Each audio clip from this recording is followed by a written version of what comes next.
کہ اگر پوری دنیا تیرے قبضے میں زر و جواہرات سے پر ہوتی اور تو ایک دن کی اذان کے عوض مجھے دیتا تو میں اس کو بھی قبول نہ کرتا۔ روم کے ایک جنگجو بہادر نے حضرت عمر رضی اللہ تعالیٰ عنہ کے زمانے میں مسلمانوں کی ایک جماعت کو قید کر لیا اور شاہ روم سے بیان کیا کہ مسلمانوں میں ایک شخص نہایت قوی اور محب قسم کا انسان ہے جس کو دیکھ کر بھی خوف معلوم ہوتا ہے۔ یہ سن کر بادشاہ روم نے اس شخص کو دیکھنے کے لیے طلب کیا۔ اس زمانے کے دستور کے مطابق شاہ روم کے سامنے ایک زنجیر لگی ہوئی تھی جس کی وجہ سے باہر آنے والے کو بادشاہ کے سامنے جھک کر آنا پڑتا تھا۔ جب اس مرد مومن نے زنجیر دیکھی اور معلوم ہوا کہ اس کے نیچے سے جھک کر آگے جانا ہوگا تو اس نے بادشاہ کے پاس جانے سے انکار کر دیا۔ تب بادشاہ روم نے اس زنجیر کو اٹھانے کا حکم دیا کہ وہ شخص اس کے پاس آ سکے جس کو دیکھنا اور اس سے باتیں کرنا منظور تھا۔ چنانچہ جب وہ شخص بادشاہ کے پاس گیا تو بادشاہ نے اس شخص سے کہا کہ تم ہمارے دین میں داخل ہو جاؤ تاکہ میں اپنی انگوٹھی تم کو پہنا کر روم کی سلطنت عطا کر دوں۔ یہ سن کر اس مرد مومن نے دریافت کیا کہ دنیا کا آخر کتنا حصہ تیرے قبضے میں ہے؟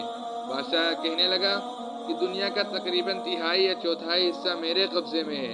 اس مرد مومن نے جواب دیا کہ اگر پوری دنیا تیرے قبضے میں زر و جواہرات سے پر ہوتی اور تو ایک دن کی اذان کے عوض مجھے دیتا تو میں اس کو بھی قبول نہ کرتا۔ تو اپنی سلطنت کے عوض میرا ایمان خریدنا چاہتا ہے؟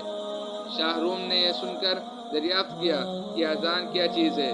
مرد مومن نے جواب دیا کہ اشہد ان لا الہ الا اللہ و اشہد ان محمد رسول اللہ، اذان کا ہی ایک کلمہ ہے۔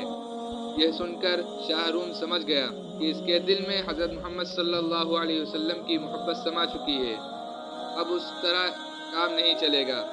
یہ سوچ کر اس نے حکم دیا کہ اچھا ایک ڈینگ میں پانی کھولا کر اس شخص کو اس میں ڈال دیا جائے تاکہ کھولتے ہوئے پانی میں پڑ کر اس کا کام تمام ہو جائے یا خوف کھا کر اپنے دین سے پھر جائے۔ چنانچہ حکم شاہی کی تعمیل کی گئی۔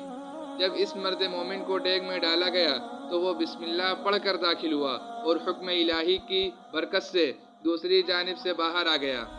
یہ دیکھ کر لوگوں کو اور بھی تعجب ہوا اور اس کے بعد بادشاہ نے حکم دیا کہ ایک اندھیری کوٹھری میں اس کو بند کر دیا جائے اور 40 دن تک سوائے خنزیر اور شراب کے اور کوئی چیز اس کو کوٹھری میں نہ ڈالی جائے۔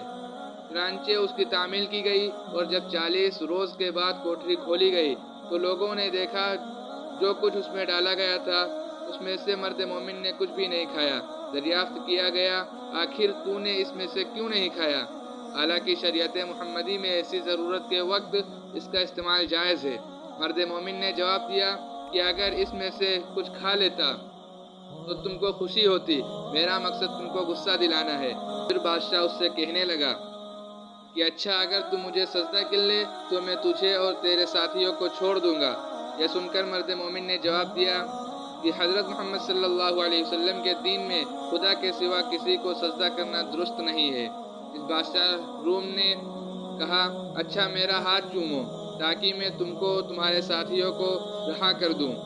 مرد مومن نے جواب دیا کہ ہاتھ کا بوسہ دینا صرف باپ، سلطان عادل اور استاد کے لیے جائز ہے، دوسروں کے لیے نہیں۔ پھر شاہ روم نے کہا کہ اچھا میرے پیشانی کو بوسہ دو۔ تو اس پر مرد مومن نے جواب دیا کہ ہاں یہ ایک شرط کے ساتھ ممکن ہے۔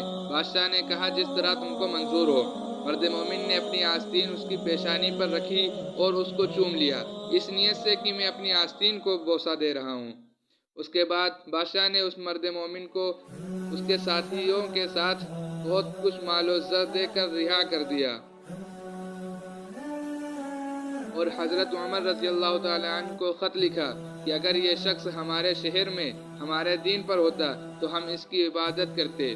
چنانچہ جب وہ شخص مرد مومن حضرت عمر رضی اللہ تعالیٰ عنہ کی خدمت میں حاضر ہوا تو آپ رضی اللہ تعالیٰ عنہ نے حکم دیا کہ مال سب کا سب اپنے لیے ہی مخصوص نہ کر لو، اس میں سے رسول اللہ صلی اللہ علیہ وسلم کے شہر کے لوگوں کو بھی شامل کر لو۔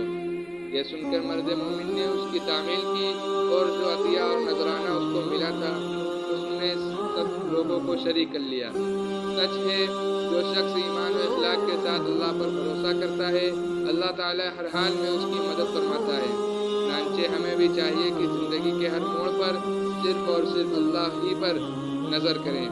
اللہ تعالی ہم سب کو عمل کرنے کی توفیق عطا فرمائے۔